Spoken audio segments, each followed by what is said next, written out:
Ha hiszünk a magunk erejében, képesek vagyunk véget vetni a kommunista diktatúrának, ha elég eltökéltek vagyunk, rászoríthatjuk az uralkodó pártot, hogy alávesse magát a szabad választásoknak, ha nem tévesztjük szem elől 56 eszméjét, olyan kormányt választhatunk magunknak, amely azonnali tárgyalásokat kezd az orosz csapatok kivonásának haladéktalan megkezdéséről.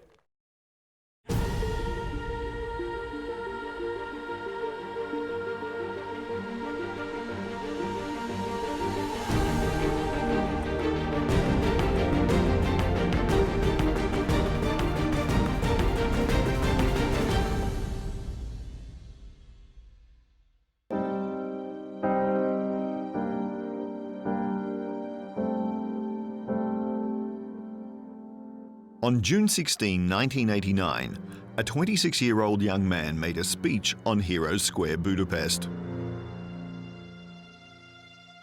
Azt sem értjük, hogy azok a párt és állami vezetők, akik elrendelték, hogy bennünket a forradalmat meghamisító tankönyvekből oktassanak, ma szinte tülekednek, hogy mintegy szerencsehozó talizmánként megérinthessék ezeket a koporsókat. His words may not sound risky today, but back then they chilled the public to their bones and made millions of television viewers cock their heads.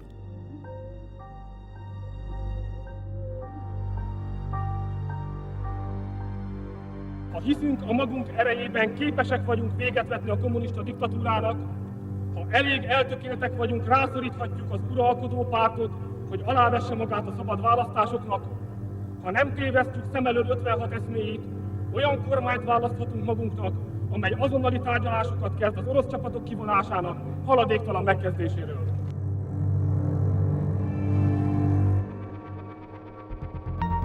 The world was a different place back in the summer of 1989. Many expected the ceremony to be immediately interrupted, the live broadcast to be stopped, the TV screens to go black, and a police detachment to already be on its way to handcuff and arrest the speaker. Why did it take more than courage, audacity, or even temerity to utter those words? What kind of regime was it, where demanding free elections or mentioning the withdrawal of occupying troops could entail immediate and violent reaction by the authorities? What kind of world was it, where speaking of freedom and independence could trigger an arrest warrant and a jail sentence?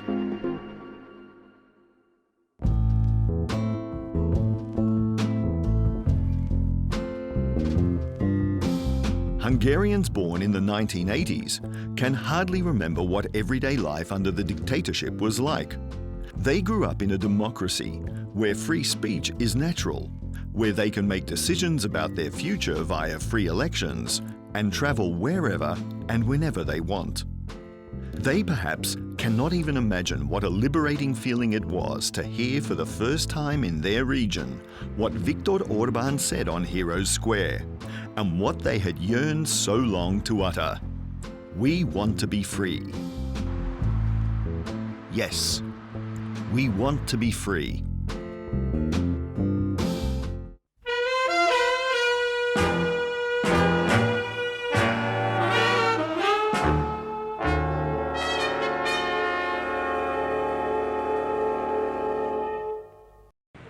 Jó reggelt, elvtársak!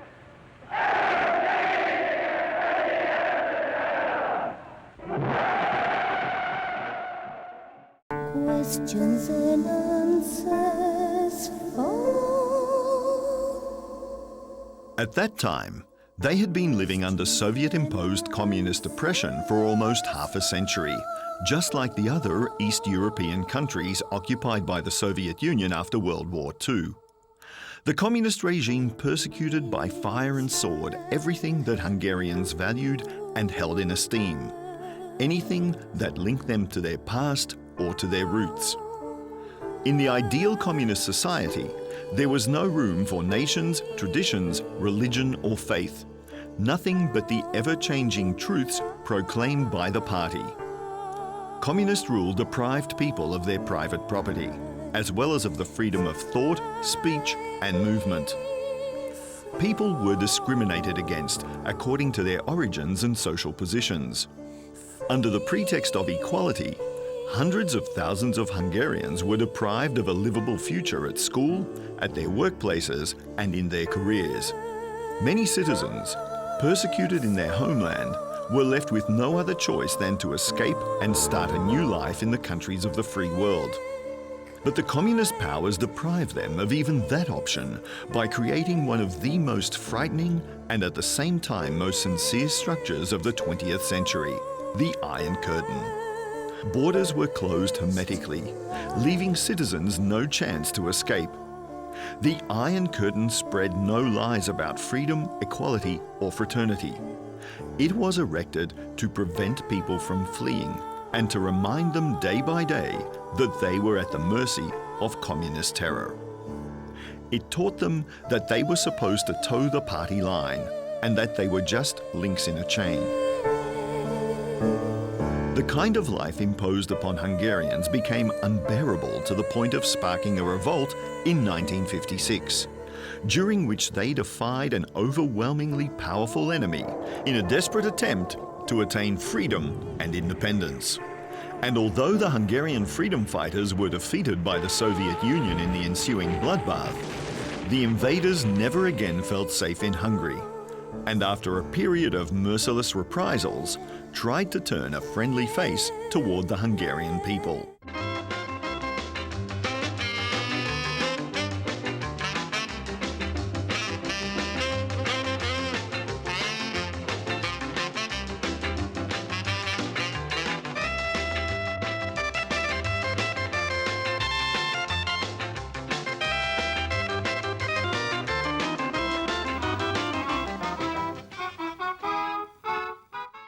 Valóságos népvándorlás színhelye volt a Duna két partja. Csaknem félmillió néző volt kíváncsi a légi és víziparádéra. Megnyerte a nézők tetszését az új ötlet, a vízen úszó élőképsor is.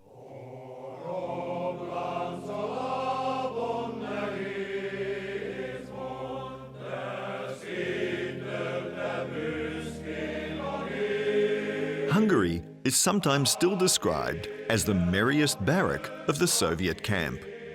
It's also said that once the harshest years were over, the communist regime was, after all, not all that cruel or unbearable during certain periods of its history.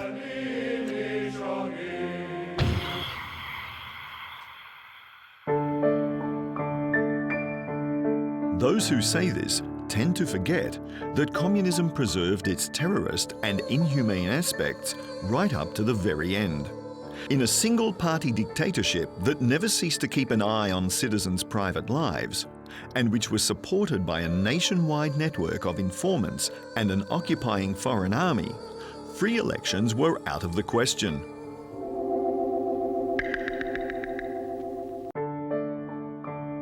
Under that regime, ironically called a people's democracy, voters could choose one single candidate, the one nominated by the Communist Party. Under that regime, there was one single political party, and there could be only one single truth, the communist truth. Stalin meghalt, de műve él, és örökké élni fog.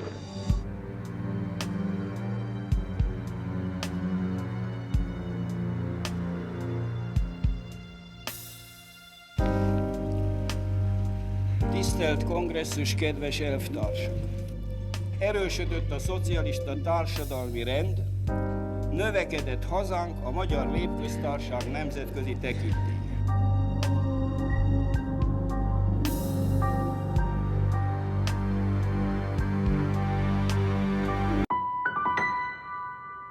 The only television station and the only radio station were under communist rule. Newspapers wrote exactly the same things, glorifying in unison the Soviet Union, the Communist Party and its leaders. Fel fogjuk venni, és minket kérem igazítani. In the shops, there was a poor assortment of goods, and it took a great deal of luck or lengthy queues for citizens to acquire certain foodstuffs or garments.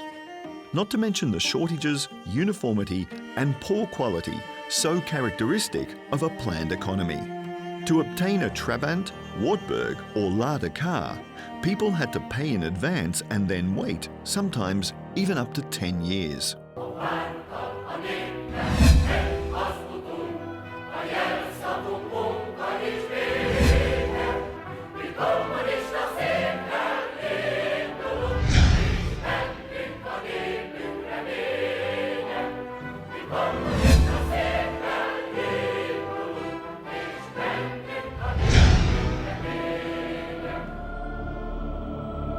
Hol zsarnokság van, mindenki szem a láncban, belőled bűzlik, árad, magad is zsarnokság vagy. Vakondként napsütésben, így járunk vaksötétben, s feszengünk kamarában, akár a Szaharában, mert ahol zsarnokság van, minden hiában, a dal is, az ilyen hű, akármilyen mű, mert ott áll, eleve sírodnál, ő mondja meg, ki voltál, porod is neki szolgál.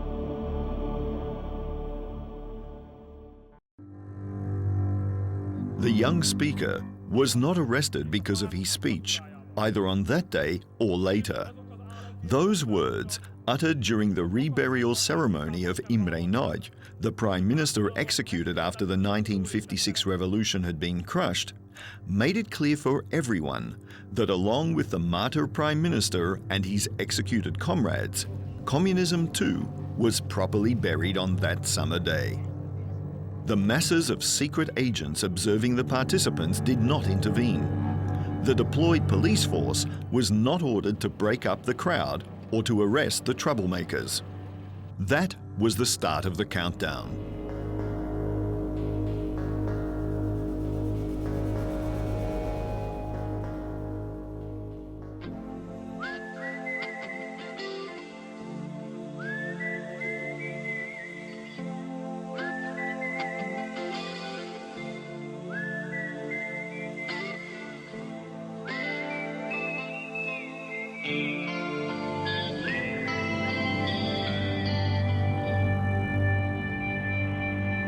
Four months later, on the 33rd anniversary of the 1956 revolution, the Republic of Hungary was proclaimed.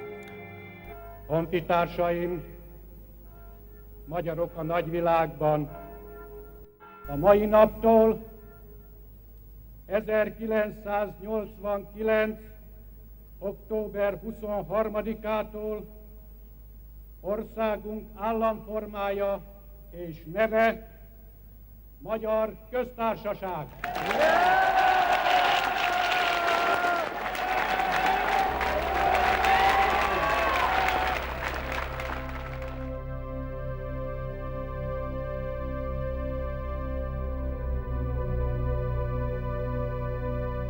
Six months later, free elections were held.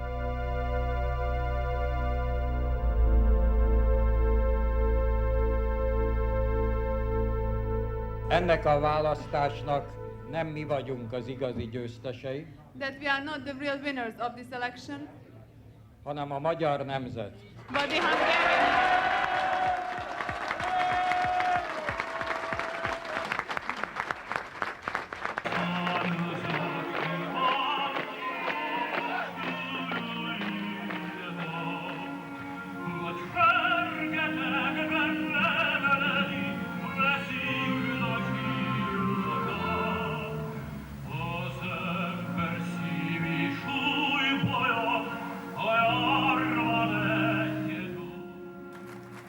In 1997, citizens decided in a referendum that Hungary should join NATO, the military alliance uniting the countries of the free world.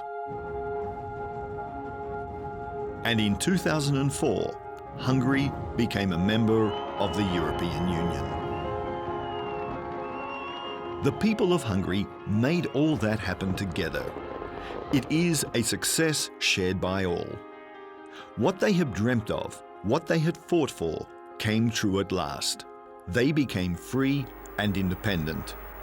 The example set by Hungary and the dismantling of the Iron Curtain were a powerful inspiration for neighbouring peoples. East Germans, Czechs, Poles, Romanians and Bulgarians rid themselves of communist and foreign occupation almost simultaneously. The Soviet Empire would fall to pieces shortly thereafter. Today, Hungary's 4.5-decade-long occupation by the Red Army is merely a bad memory. Free speech, freedom of assembly, religion and travel, as well as freely deciding their own fate in democratic elections, have become natural elements of the lives of Hungarians. Hungary is free and independent.